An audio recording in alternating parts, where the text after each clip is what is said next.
Hello +1 बच्चों, कैसे हो? Good good. सो बच्चों, मैंने आपके साथ +1 के 3 यूनिट डिस्कस कर चुका हूँ। ये हमारा 4 यूनिट डिस्कस कर चुका हूँ। 5वां यूनिट हमारा चल रहा है, that is the property of matter. Properties of matter के ऊपर भी मैं आपके साथ 3 लेक्चर डिस्कस कर चुका हूं और इस प्रॉपर्टीज ऑफ मैटर में मैंने आपके साथ इलास्टिसिटी डिस्कस कर लिया है, आर्किमिडीज प्रिंसिपल डिस्कस कर लिया है और कल मैंने लास्ट लेक्चर में आपके साथ सरफेस टेंशन वाला टॉपिक शुरू किया था। बच्चों, किसी ने कहा है मान लो तो हार है और ठान लो तो जीत है। मतलब मान लो तो हार है, ठान लो तो जीत है। तो इसलिए आप ठान लो। क्या ठानना है आपने? कि 2022 में आपने गवर्नमेंट मेडिकल कॉलेज में एंटर करना ही करना है। अगर आप ये ठान लोगे, you will definitely enter in the medical college.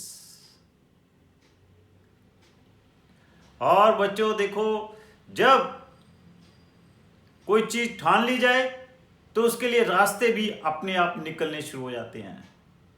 अगर आप ठान लोगे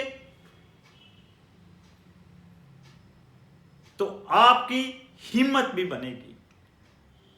हरिवंश राय बच्चन जी ने कहा है, क्या कहा है? लहरों से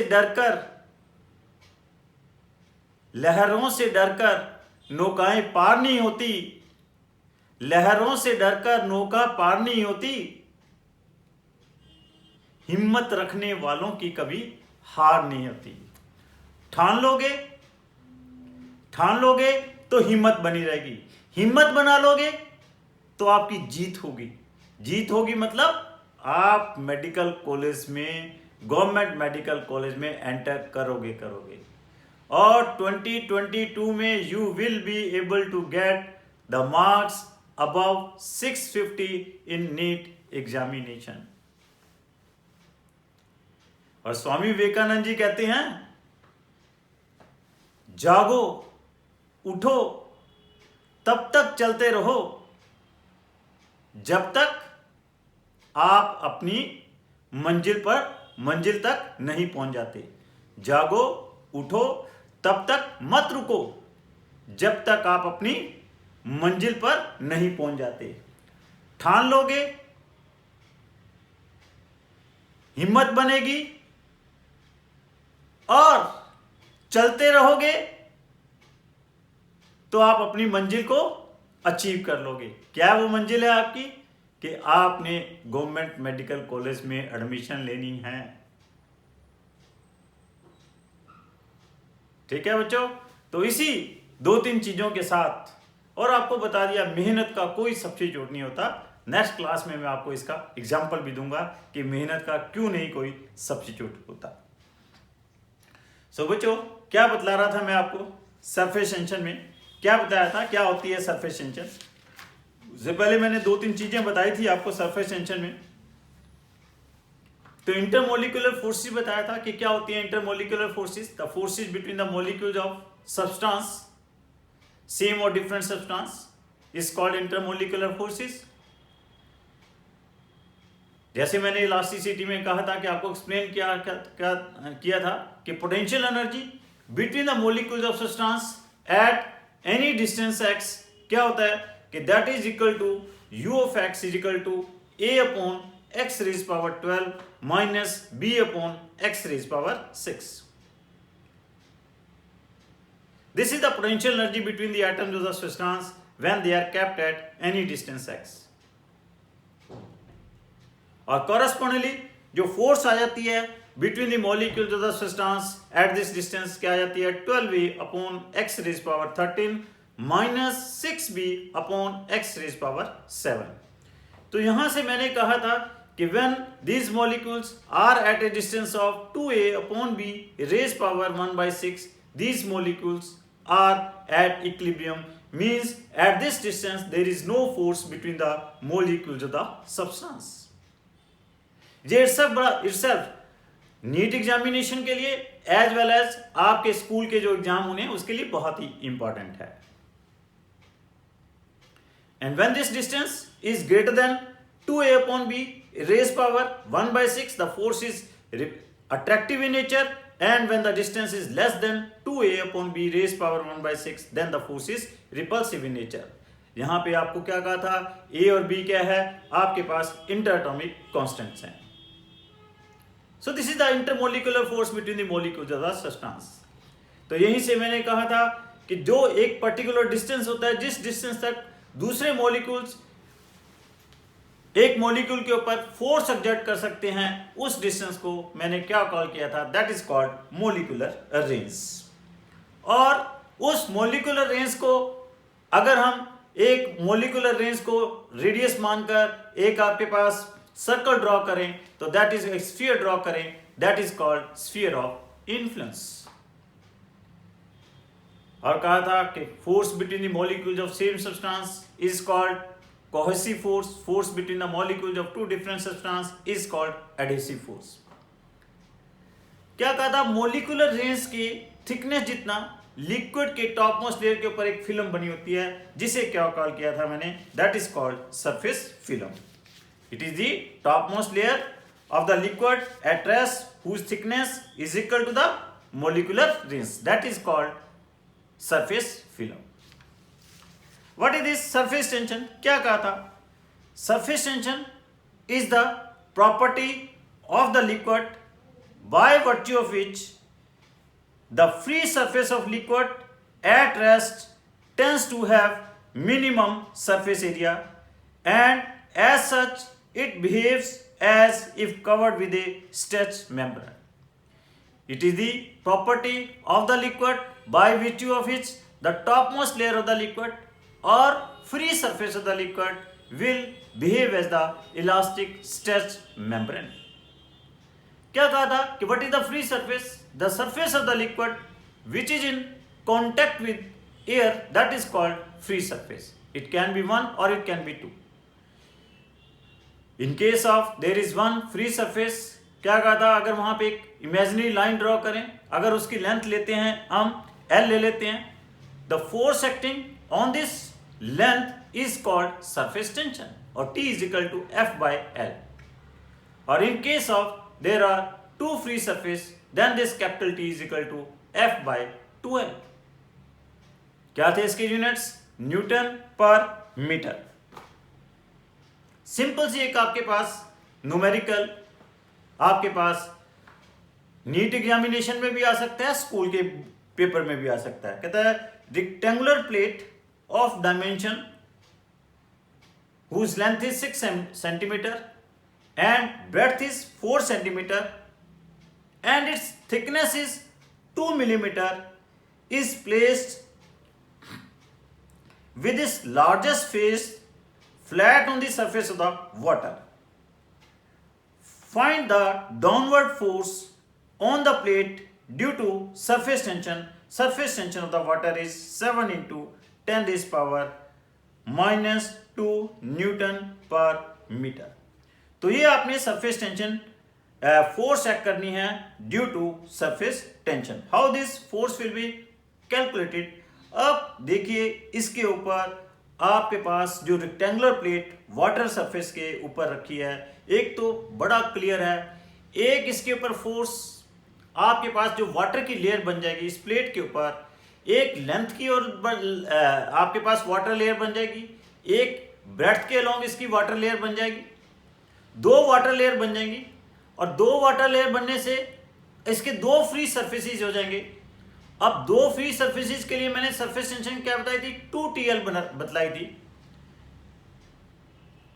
दो फ्री सरफेसेस के कारण मैंने सरफेस टेंशन क्या बताई थी, F बाय 2L बताई थी. तो जिसके कारण force due to surface tension क्या आएगी, F इंटू F क्या आ जाएगी, 2TL आ जाएगी. लेकिन यहां पे दोनों लेंथ सेम नहीं है, जो दो फ्री सरफेसेस हैं उनकी लेंथ अलग अलग है, एक ब्रेड्थ है और एक आपके पास क्या है, एक आपके पास क्या लेंथ है. तो आपके पास जो फोर्स एक्ट करेगी ऑन दिस प्लेट क्या होगी, दैट इज क्या होगी, T into L plus T into breadth. ठीक हो गया। अब ये तो इसकी लेंथ और ब्रेड्थ के ऊपर फोर्स आ गई, और ये दोनों लेयर्स क्या है, एयर के दो एक एयर के साथ एयर के साथ दो कंटैक्ट है, तो इसको क्या करना पड़ेगा, twice of T into L plus B लेना पड़ेगा, where L is the length, B is the breadth. बहुत ही इंपॉर्टेंट क्वेश्चन है। तो क्या आ जाएगी, total force acting on this plate will be 2TL plus B. Clear. एक बार फिर सुन लीजिए, एक आपके पास रेक्टेंगुलर प्लेट है, ऐसे रेक्टेंगुलर प्लेट है, this is a rectangular plate. जब इस रेक्टेंगुलर प्लेट को हमने कहां पे रख दिया, ऐसे वाटर के सरफेस के ऊपर रख दिया। वाटर के सरफेस के ऊपर रखने से यहां पे आपके पास एक वाटर की लेयर बन जाएगी और एक वाटर की लेयर यहां पे बन जाएगी। ये वाटर की लेयर, ये जो लेयर है, इसके दो कांटेक्ट है एयर के साथ, इसके भी दो कांटेक्ट है एयर के साथ, जिसके कारण इसके ऊपर जो टोटल फोर्स एक्ट करेगी 2T into L plus B. L is the this length और B is the this breadth. So total force due to this surface tension acting on this plate will be 2T L plus B, where T is the surface tension that is given 7 into 10 raised by minus 2, length is given that is 6 centimeter, centimetre को metre में convert कर लेंगे, breadth is given 4 centimeter that is 4 into 10 raised power minus 2। Clear. तो बहुत अच्छा problem है ये। Next आपके पास है, बताया था मैंने, कुछ एग्जांपल्स बताई थी, प्रैक्टिकल एग्जांपल बताई थी सरफेस टेंशन की। क्या कहा था कि सरफेस टेंशन के कारण आपके पास लिक्विड ड्रॉपलेट्स क्या होते हैं, सरफेस टेंशन के कारण क्या होता है, liquid always try to occupy the minimum surface area. This is only the reason कि आपके पास जो रेन ड्रॉप्स हैं वो स्फेरिकल शेप के होते हैं। आप मरकरी ले लो, मरकरी को किसी ग्लास या सिंपल आप उसके ऊपर फेंक दीजिए, किसी फ्लोर के ऊपर फेंक दीजिए, मरकरी क्या होगा, छोटे छोटे स्फेरिकल ड्रॉपलेट्स में कन्वर्ट हो जाएगी। That is only due to surface tension, क्योंकि सरफेस टेंशन के कारण it tries to occupy the minimum surface area. Minimum surface area किसका होता है, स्फीयर का होता है। और आपको एक प्रैक्टिकल एग्जांपल देते हैं, एक नीडल ले लीजिए, नीडल के साथ ग्रीस लगा दीजिए। अब नीडल के साथ ग्रीस लगा के अगर आप उसको सिंपल नीडल को आप वाटर के सरफेस के ऊपर रखते हो तो क्या करेगी, नीडल क्या करेगी, वाटर में सिंक कर जाएगी। अगर आपने उसके ऊपर ग्रीस लगाकर क्या किया, वाटर के सरफेस के ऊपर रखा, तो उस केस में वो जो नीडल है it will not sink, needle जो है सिंक नहीं करेगी। ऐसे आपने, जैसे आप नीडल वाटर के सरफेस के ऊपर रखते हो, why it will not sink, sink क्यों नहीं करेगी, कारण यह है कि जैसे ही आपने नीडल रखी यहाँ पे, नीडल के कारण इस नीडल के ऊपर ड्यू टू सरफेस टेंशन आपके पास टेंजेंशियली क्या है, ऐसे दो फोर्सेस एक्ट करेंगी। सरफेस टेंशन के कारण इस नीडल के ऊपर क्या होंगी, टू फोर्सेस विल एक्ट, और इन फोर्सेस के जो वर्टिकल कंपोनेंट होंगे वो इस नीडल के वेट को क्या कर देंगे, बैलेंस कर देंगे, जिसके कारण this needle will not sink inside the liquid. Clear. और एक प्रैक्टिकल एग्जांपल देता हूं, एक आप ऐसे मेटालिक सर्कुलर फ्रेम ले लीजिए, आप इसको सॉफ्ट सॉल्यूशन में डिप कराइए, यहां पे इसके अंदर एक सॉफ्ट फिल्म बन जाएगी, और जो सॉफ्ट फिल्म बनेगी, एक थ्रेड लीजिए, थ्रेड का लूप लीजिए, और उस थ्रेड लूप को यहां पे आप रख दीजिए ऐसे। When you will keep this thread loop on the surface of this soft film, फिर अब धीरे से आपके पास इसके इनसाइड वाला जो सॉफ्ट फिल्म है उसको प्लग कर दीजिए।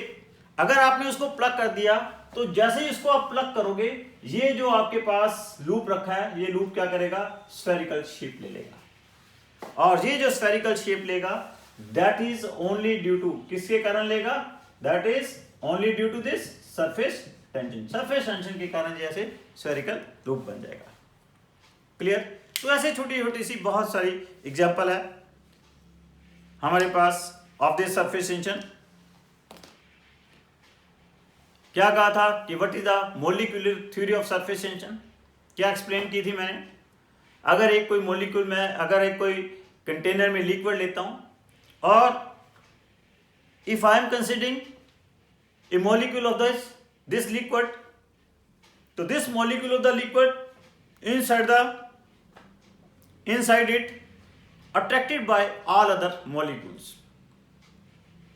With that, the resultant force acting on this molecule is equal to 0. But the molecule which is lying at the topmost layer of the liquid, upper half of that molecule is lying in air, lower half is inside the liquid. Upper half जो air में है उसके ऊपर net force 0 होगी, जो lower half liquid में है उसके ऊपर एक फोर्स एक्ट करेगी, जिसके कारण इस मॉलिक्यूल के ऊपर एक नेट फोर्स एक्ट करेगी which is acting in the downward direction. इस तरह आपके पास जो टॉप मोस्ट लेयर लिक्विड की है वहां पे जितने भी मॉलिक्यूल्स पड़े हुए हैं which are in contact with air, जिसे हमने फ्री सरफेस कॉल किया है, उन सभी मॉलिक्यूल्स के ऊपर एक नेट फोर्स डाउनवर्ड डायरेक्शन में एक्ट कर रही है और उसी नेट फोर्स को हमने क्या कॉल किया है, that net force is the surface tension. So this is the molecular theory of the surface tension. Remember, surface tension of a liquid only depends upon the length but not on the area like the elastic property. Remember, surface tension of the liquid is a molecular phenomena as it is due to force of cohesion between the molecules of same substance. Remember कि due to this surface tension the liquids tries to occupy the minimum surface area. This is very very important. What is the surface energy? जैसा मैंने आपको बताया था कि free surface of the liquid at rest tends to contract in order to have the minimum surface area due to surface tension. So, area of free surface of the liquid has to be increased, then some work has to be done against this force of cohesion. और that force of cohesion के कारण जो property है that is the surface tension. That work done appears in the liquid surface as the potential energy of increase area. जो आपके पास area increase कर दोगे उसमें क्या होगा, जो वर्क डन एक एनर्जी की फॉर्म में स्टोर हो जाएगा, जिसे कि हमने क्या कॉल किया है, सरफेस एनर्जी कॉल किया। तो कैसे डिफाइन किया था हमने सरफेस एनर्जी को, क्या कहा था, it is the ratio the amount of work done to increase the surface area to the increased surface area.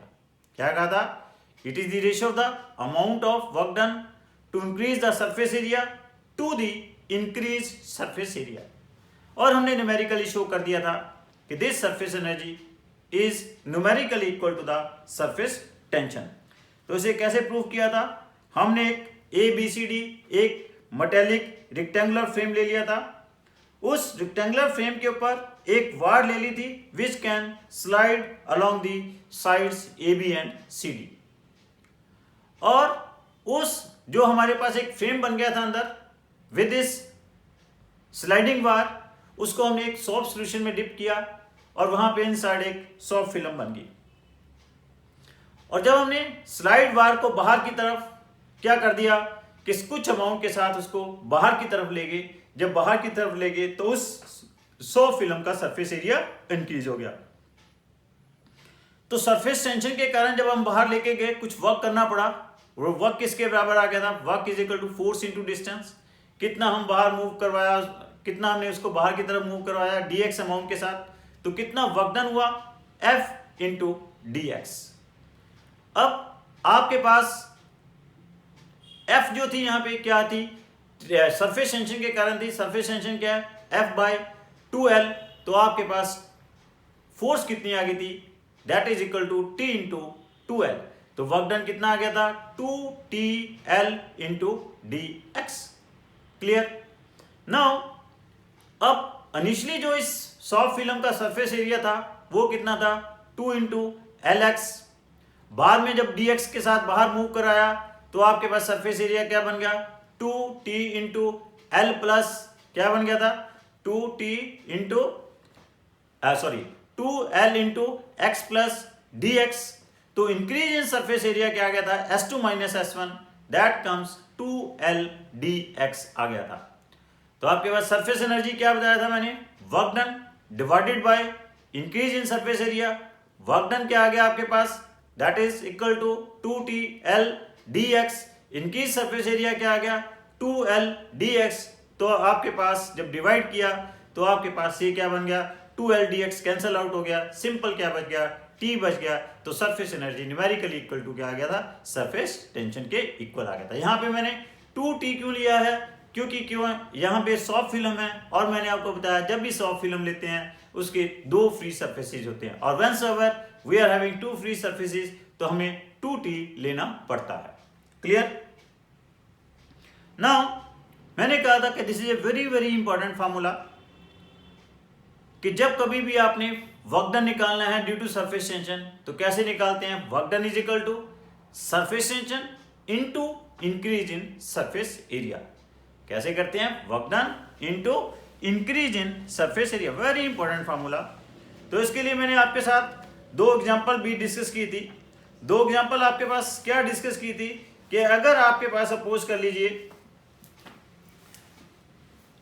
Liquid के n ड्रॉपलेट्स हैं, there are n droplets of the liquid, each droplet का जो radius है वो कितना है r है।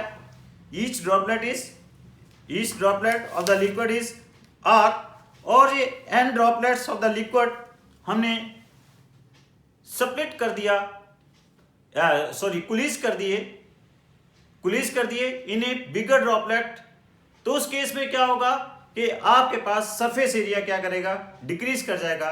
Surface area decrease करने के कारण क्या होगी वहां पे अमाउंट ऑफ हीट क्या होगी हीट जो होगी आपके पास लिबरेट होगी। तो क्या कहा था कि जो अमाउंट ऑफ हीट लिबरेटेड है वो किसके बराबर होगी वर्क डन के बराबर होगी। वर्क डन किसके बराबर होगी that will B surface tension into change in surface area. Change in surface area क्या है दैट इज पहले n ड्रॉपलेट्स का surface area n into 4 pi small r square.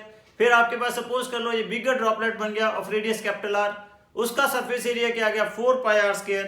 तो आपने इसको हमने सब्स्टिट्यूट किया तो आपके पास क्या आ गया वर्क डन किसके बराबर आ गया 4 पाई t r स्क्वायर 4 पाई t इंटू क्या आ गया था n r square minus capital R square. Small r और कैपिटल R में आपके पास रिलेशन मैंने डेवलप कर दिया था कैसे कि volume of n smaller droplets is equal to the volume of bigger droplet capital R is equal to n raise power 1/3 into small r। इसी तरह क्या कहा था मैंने कि अगर आपके पास एक बिगर ड्रॉपलेट है of a liquid whose surface tension is capital T, its radius is capital R, in that case it is splitted into n smaller droplets। उस केस में क्या होगा हम सरफेस एरिया ड्रॉपलेट अगर बिगर ड्रॉपलेट स्मॉलर ड्रॉपलेट में break करता है तो उसमें सरफेस एरिया क्या कर जाता है इंक्रीज कर जाता है। तो उस केस में अमाउंट ऑफ हीट क्या होगी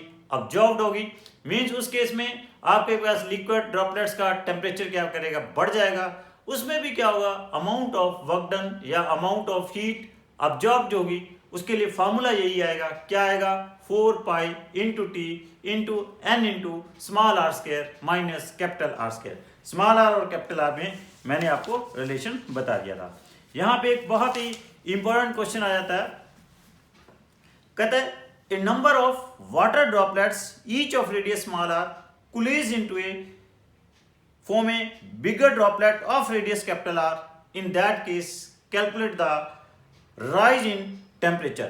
rise in temperature आपने कैलकुलेट करना है। तो क्या करोगे आपके पास जो वर्क डन आया है उस वर्क डन को आप क्या लिख लोगे that work done is equal to क्योंकि उससे क्या होगी हीट प्रोड्यूस होगी according to Joule's mechanical equivalent of heat आपने लोअर क्लासेज में पढ़ा हुआ है that work is equal to J into H और वो H क्या होता है ms delta theta where m is the mass s is the specific heat delta theta is the rise in temperature.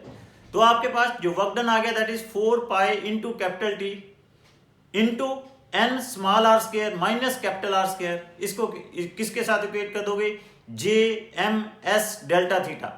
S is the specific heat if as it is a water droplet. Water droplet की specific heat क्या होती है 1। Mass को क्या लिख लोगे, volume into density N into 4/3 pi R cube into density of water. Density of water क्या आ जाएगी 1। तो सब कुछ आपको पता है, डेल्टा थीटा यहां से राइज इन टेम्परेचर कैलकुलेट कर लोगे। क्लियर। उसके बाद मैंने आपको बताया था कि अगर आप किसी कंटेनर में आपके पास लिक्विड है तो लिक्विड के टॉप मोस्ट लेयर के ऊपर एक कोई मिनिस्कस बन जाता है। वो जो मिनिस्कस बनता है उसकी शेप क्या होगी, वो शेप क्या कही थी कि the shape of that meniscus can be plane और it can be concave also or it can be convex also, and that shape of meniscus is depending upon the magnitude of force of cohesion and force of adhesion। मैंने क्या किया था कि उस container में जो liquid था उस लिक्विड का एक मॉलिक्यूल कंसिडर कर लिया था कंटेनर के साथ। तो उस मॉलिक्यूल के ऊपर आपके पास दो फोर्सेज एक्ट कर रही हैं, एक फोर्स ऑफ एडिशन और एक फोर्स ऑफ कोहेजन, और जिससे आपके पास एक रिजल्टेंट फोर्स मैंने आपको दिखा दी थी कि वो रिजल्टेंट इन दोनों फोर्सेस के बीच में जो एंगल था 135 डिग्री था। इन दोनों की जो रिजल्टेंट फोर्स थी वो किसी एंगल बीटा के साथ एक्ट कर रही है with the force of adhesion, और वो tan बीटा क्या आ गया था, that is equal to √2 FA divided by FC √2 FC minus FA। तो यहां पे आपको मैंने क्या कह दिया था, अगर √2 FC is equal to FA के बराबर है तो आपके पास इन दैट के shape of the meniscus will be plane, और उस केस में resultant force will act perpendicular to the surfaces. और अगर √2 FA इज क्या है ग्रेटर देन FC है, मैंने आपको क्या कहा था कि आपके पास shape of the meniscus will be, उस केस में जो मेनिस्कस की शेप होगी वो कन्वेक्स होगी और रिजल्टेंट फोर्स एक्ट भी किधर करेगी, आउटसाइड द कंटेनर एक्ट करेगी। अगर √2 FA लेस देन FC है उस समय शेप ऑफ द मेनिस्कस क्या होगी, कनकेव होगी और resultant force will act inside the container. तो उसके बाद इस यहीं पे मैंने एक टर्म डिफाइन की थी, that is the what is that term के that is angle of contact. क्या कहा था कि अगर आपके पास एक उस जो मेनिस्कस बन रहा है उस मेनिस्कस के ऊपर एक टेंजेंट ड्रॉ करते हो, आप उस मेनिस्कस के ऊपर एक टेंजेंट ड्रॉ करते हो, वो टेंजेंट सरफेस के साथ कंटेनर के सरफेस के साथ जो एंगल बना रहा है that angle is called angle of contact call किया था। क्लियर। हाँ, इस तरह से हमारे पास क्या है, ये आपके पास कनकेव मेनिस्कस और ये आपके पास कन्वेक्स मेनिस्कस बनता है। मोस्टली जस्ट रिमेंबर कि ऐसे liquids which are able to wet the side of the container of the liquid they always form the concave meniscus. They are not those liquid which are not be able to wet the side of the container they form the convex meniscus. अब concave meniscus के case में अगर हम लेते हैं कि यहां पे आपके पास दो फोर्सेज एक्ट कर रही हैं ड्यू टू सरफेस टेंशन, ऐसे टेंजेंशियली एक्ट करती हैं। सिमिलरली आपके पास यहां पे भी क्या होगा, ऐसे फोर्सेज एक्ट करेंगी ड्यू टू सरफेस टेंशन। अब रिजल्टेंट फोर्स इस केस में इस तरफ आएगी और रिजल्टेंट फोर्स आपके पास इस केस में इस तरह से आएगी। होगा क्या, ये जो आपके पास सरफेस टेंशन के कारण लिक्विड क्या है, it always try to occupy the minimum surface area. अब ये जब आपके पास रिजल्टेंट फोर्स इधर आएगी तो it will always try to क्या करेगा, ये आपके पास इस कनकेव मेनिस्कस को और इधर इस कन्वेक्स मेनिस्कस को डिस्टॉर्ट करने की कोशिश करेगा। मींस ये मेनिस्कस अपनी शेप लूज करने की टेंडेंसी में होंगे just to occupy the minimum surface area. लेकिन उससे पहले क्या होगा, एक आपके पास क्या होता है, व्हाट हैपेंस, एक इक्विलिब्रियम स्टेट आ जाती है। वो इक्विलिब्रियम स्टेट क्या आती है, इस रिजल्टेंट फोर्स के अपोजिट डायरेक्शन में एक फोर्स डेवलप हो जाती है जिस फोर्स के कारण it attains the equilibrium state.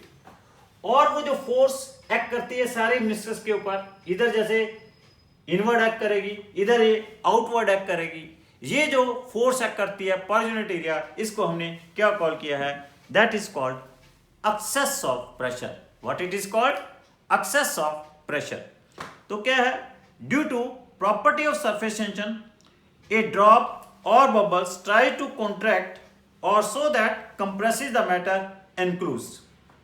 This in turn increases the internal pressure which prevents further contraction and equilibrium is achieved. So in equilibrium, the pressure inside a bubble or droplet is greater than the outside. Inside जो pressure है that becomes greater than the outside, and the difference of pressure between these two sides of the liquid surface is called excess of pressure. मतलब जो inside pressure है वो greater than क्या है, outside pressure है, और inside pressure minus outside pressure को हमने क्या कॉल किया है, एक्सेस ऑफ प्रेशर कॉल किया है।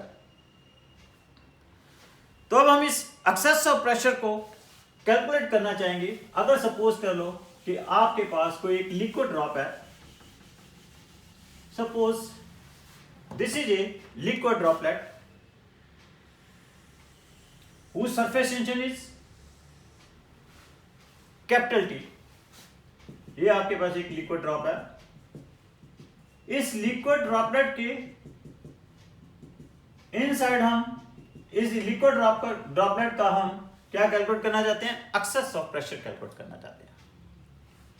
और इस लिक्विड ड्रॉपलेट का जो रेडियस है वो क्या है, कैपिटल R है। क्या है, कैपिटल R है। क्लियर। और इस सरफेस टेंशन क्या है, कितनी इसकी, कैपिटल T। अगर सपोज कर लो ये एक्सेस ऑफ प्रेशर के कारण जो फोर्स एक्ट करेगी, ये अपना रेडियस है लिक्विड ड्रॉपलेट अपना रेडियस इंक्रीज कर देता है। It is increasing its radius by very small amount. कितनी अमाउंट के साथ, dr अमाउंट के साथ ये अपना रेडियस इंक्रीज कर लेता है। अब जब ये dr अमाउंट के साथ अपना रेडियस इंक्रीज करेगा, उस केस में क्या होगा, कुछ वर्क डन होगा। What is this work done, work done क्या होगा, that will be equal to FDR। Work done क्या होगा, FDR। यहां पे जो आपके पास फोर्स एक्ट करेगी, that force is due to excess of pressure. तो प्रेशर क्या होता है आपके पास, force divide by area. Area यहां पे कितना है, surface area, that is 4 pi R square. Pressure क्या है, ये एक्सेस ऑफ प्रेशर है। तो फोर्स किसके बराबर आ जाएगी, that is equal to this excess of pressure into 4 pi R square. तो वर्क डन dW किसके बराबर आ जाएगा, excess of pressure into 4 pi R square into dr। Clear. Now similarly हमारे पास अभी एक डेफिनेशन से हमारे पास इसे इक्वेशन नंबर 1 कॉल कर लें। डेफिनेशन से भी हमारे पास हमने एक वर्क डन कैलकुलेट किया, वो वर्क डन किसके बराबर है, दैट इज इक्वल टू क्या कहा, surface tension into increase in surface area. कहा ना कि कभी भी आपके पास सरफेस टेंशन के कारण वर्क डन क्या है, वो किसके बराबर है, surface tension into increase in surface area. Increase in surface area यहां पे क्या होगा, दैट इज पहले अब सरफेस एरिया क्या होगा, 4 pi R plus dr whole square. पहले सरफेस एरिया कितना था, 4 पाई R स्क्वायर। क्लियर। तो ये क्या आ जाएगा, T इंटू 4 पाई, ये स्क्वायर को खोल देंगे तो क्या बन जाएगा, R square plus dr square plus 2R dr minus 4 pi R square. Clear. यहां पे 4 पाई R स्क्वायर क्या हो जाएंगे, कैंसल आउट हो जाएंगे। Now this dr is very very small, इसको हम क्या कर देंगे, इग्नोर कर देंगे। तो ये आपके पास क्या बन जाएगा, 8 pi R dr into T। क्या बन जाएगा work done, 8 pi R dr into T। Let us call it as equation number 2। Equation number 1 और 2 को हम इक्वेट कर दें, क्या बन जाएगा, PE 4 pi R square into dr, this is equal to 8 pi R dr into T। This dr cancel, 4 pi, एक 2 रह जाएगा। तो ये आपके पास एक्सेस ऑफ प्रेशर क्या आ गया, 2T बाई R आ गया। और T I minus P not is equal to क्या आ गया 2t बाई आर आ गया। Means inside pressure minus outside pressure का डिफरेंस किसके बराबर आ गया, that is equal to 2t by are.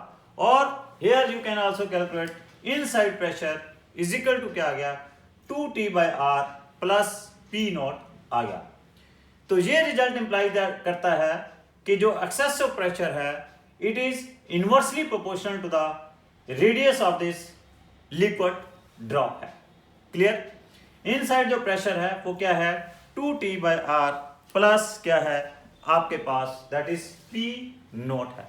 So this is the excessive pressure due to this liquid drop. ये लिक्विड ड्रॉप के कारण आपके पास एक्सेसिव प्रेशर आ गया। सिमिलरली अगर ये लिक्विड ड्रॉप की बजाय 100 बबल हो, अगर यहाँ पे लिक्विड ड्रॉप की बजाय 100 बबल हो तो उस केस में जो एक्सेसिव प्रेशर आएगा वो 4t बाई आर आएगा। वो एक्सेसिव प्रेशर क्या आएगा 4t बाई आर होगा। वो क्यों, वो 4t बाई आर क्यों आ जाएगा? रीजन भी कि आपके पास वहां पे सरफेस इसके 100 बबल के क्या होते हैं, दो फ्री सरफेस होते हैं। एक दो फ्री सरफेस होने के कारण वहां पे t क्या लेंगे 2t बाई आर लेंगे। एक मैं थोड़ा सा आपको डिफरेंस बताता हूं, what is the difference between air bubble, liquid drop and soft bubble. अब एयर बबल के केस में भी एक्सेसिव प्रेशर क्या आएगा 2t बाई आर आएगा। So what is the difference between air bubble, liquid drop and soft bubble? Air bubble में क्या होता है, इनसाइड एयर होती है, आउटसाइड लिक्विड होता है। लिक्विड ड्रॉप में क्या होता है, इनसाइड लिक्विड होती है और आउटसाइड क्या है एयर होती है। सॉफ्ट बबल में क्या होता है, सॉफ्ट बबल में इनसाइड भी एयर होती है और आउटसाइड भी एयर होती है। तो जिसके कारण सॉफ्ट बबल के हम जो फ्री सरफेस लेते हैं, दो फ्री सरफेस लेते हैं। बहुत ही अच्छा यहाँ पे आपके पास क्वेश्चन आया था कि जो यहां से बड़ा क्लियर हो गया कि जो एक्सेसिव प्रेशर है inversely proportional to radius of curvature है। जिस बबल का रेडियस ऑफ कर्वेचर कम होगा वहां पे एक्सेसिव प्रेशर ज्यादा होगा। अगर आपके पास 200 बबल हैं, एक 100 बबल का रेडियस ज्यादा है, दूसरे का कम है, अगर उन 200 बबल को किसी होलो ट्यूब के साथ कनेक्ट कर दें तो इट कैन बी आस्क्ड कि what will be the effect on the radii of this 100 bubbles. फिर सुनिए एक बार कि there are 200 bubbles, one is having the radius capital R, another is having the radius small r, capital R is greater than small r, and these soap bubbles are connected by a hollow tube. After connecting, what will be the effect on the sizes of the soap bubble? बहुत ही interesting question है। क्या होगा, जिस soap bubble का radius ज्यादा है उसका radius और बढ़ जाएगा, मतलब उसका साइज और बढ़ जाएगा, जिसका साइज कम है उसका साइज और कम होता जाएगा। रीजन इसका ये है जिसका रेडियस ज्यादा है वहां पे प्रेशर कम है, जिसका रेडियस कम है वहां पे प्रेशर ज्यादा है। तो क्या होगा, air always flow from high pressure to low pressure. तो जिसके कारण एयर जब जिस एयर बबल का रेडियस जिस सोप बबल का साइज कम है वहां से एयर फ्लो करेगी किस तरफ, जिसका साइज बड़ा है। तो वहां से अगर उस तरफ फ्लो कर रही है तो बड़े वाले का साइज बढ़ता जाएगा, छोटे वाले का कम होता जाएगा। एक और बड़ा अच्छा क्वेश्चन आता है, कहता है what will be the radius of new bubble form when two bubbles pulls together of radii R1 and R2। अगर आपके पास देयर आर 2 सोप बबल्स हैं, उनके रेडियाई क्या हैं R1 और R2 हैं, they pulls together under the isothermal condition. Isothermal condition वो होती है जिसमें टेम्परेचर कांस्टेंट है। आइसोथर्मल कंडीशन के अंदर वो कुलीज कर जाते हैं। देन कहता है what will be the radius of the bigger droplet. ठीक है, इस क्वेश्चन को आप जाके सोचना, तो कल हम इस क्वेश्चन को डिस्कस करेंगे। थैंक यू वेरी मच बच्चों। सो आपने आज क्या ठान लिया कि हमने डॉक्टर बनना है। Thank you.